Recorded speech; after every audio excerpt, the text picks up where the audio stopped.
Allez, salut les amis, on se retrouve aujourd'hui pour une nouvelle vidéo. Moi, c'est Lamine. Au travers de cette chaîne, j'aide les étudiants africains qui sont intéressés par les études en Ukraine à bien mener cette démarche. Donc, si toi aussi tu es intéressé par les études en Ukraine, deux choses à faire. La première est de t'abonner à cette chaîne, activer la cloche pour recevoir une notification chaque fois qu'il y aura une nouvelle vidéo. Cela te permettra de rester informé en ce qui concerne les études en Ukraine. Et la deuxième chose à faire, c'est que si tu as déjà décidé de venir en Ukraine, c'est de me contacter le plus rapidement possible afin que je puisse t'aider à avoir une admission dans une université en Ukraine, t'assister dans la demande du visa et t'accueillir lorsque tu seras déjà en Ukraine. Alors vous savez, sur cette chaîne, j'ai pour habitude de parler que des études, donc des visas délivrés aux étudiants. Et aujourd'hui, on va parler du visa touristique. Vous savez, à l'heure actuelle, après la pandémie de Covid-19, l'Ukraine n'a pas encore commencé à délivrer de visa études, de visa touristique, pardon. L'Ukraine n'a pas encore commencé à délivrer de visa touristique. Donc, tous les touristes, tous ceux qui souhaiteraient voyager pour l'Ukraine doivent attendre jusqu'à ce que la donne change, jusqu'à ce que l'Ukraine commence à délivrer les visas touristiques. Donc, je rappelle, pour avoir un visa touristique, il vous faut d'abord avoir une invitation touristique, donc un paquet de documents qui dans lequel il y a non seulement l'invitation touristique, il y a l'itinéraire touristique, il y a la réservation d'hôtel et l'assurance voyage.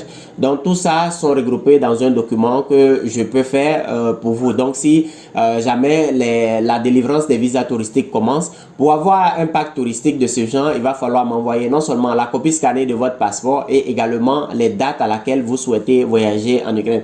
Donc vous pouvez me dire, Lamine, je souhaiterais voyager pour l'Ukraine entre le 1er et le 15 de tel mois, et en fonction de cela, moi je fais votre pack touristique. Le pack touristique coûte $300. Donc dans ces $300, il y a non seulement les frais pour faire tous les documents que je viens de citer, et également les frais d'expédition DHL.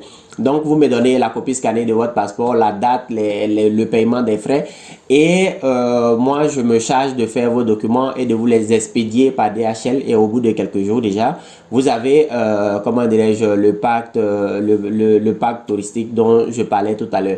Donc, à l'heure actuelle, il n'y a pas encore de voyage touristique. J'ai fait cette vidéo déjà pour informer les gens parce que j'ai remarqué que beaucoup me contactent ces temps-ci, ceux qui veulent voyager. Lamine, écoute, moi je suis pas un étudiant, je veux juste voyager pour le tourisme. Sachez que après la pandémie, jusqu'à présent, la pandémie n'est pas encore terminée totalement. Donc actuellement, il n'y a pas de visa touristique. Il n'y a pas de délivrance de visa touristique. Donc, restez un peu chez vous encore jusqu'à ce que la situation se calme, jusqu'à ce que toute cette histoire de Covid-19 finisse. Et après, on pourra reprendre les visas touristiques. Donc, pour les étudiants, sachez que les admissions ont déjà commencé depuis le mois de juillet et l'admission encore se poursuit. Pour tous ceux qui sont intéressés pour les études ou bien pour l'année académique, les études en année académique 2020-2021, vous pouvez toujours me contacter pour que je puisse faire votre invitation touristique. Et pour que je puisse faire votre invitation et vous l'envoyer pour avoir un visa études. Donc c'était l'information de cette vidéo, et si vous avez des questions, en tout cas n'hésitez pas à me les poser en commentaire, que vous soyez un étudiant ou bien que vous soyez un touriste. Vous pouvez toujours me poser vos questions en commentaire de cette vidéo, je réponds toujours aux commentaires, et voilà. Donc n'hésitez surtout pas à m'envoyer des commentaires en bas de cette vidéo. Donc c'est tout pour cette vidéo les amis, on se retrouve la prochaine fois pour une nouvelle vidéo. Allez, ciao. I've been fooled with one last lie. I'm gonna float and start to try.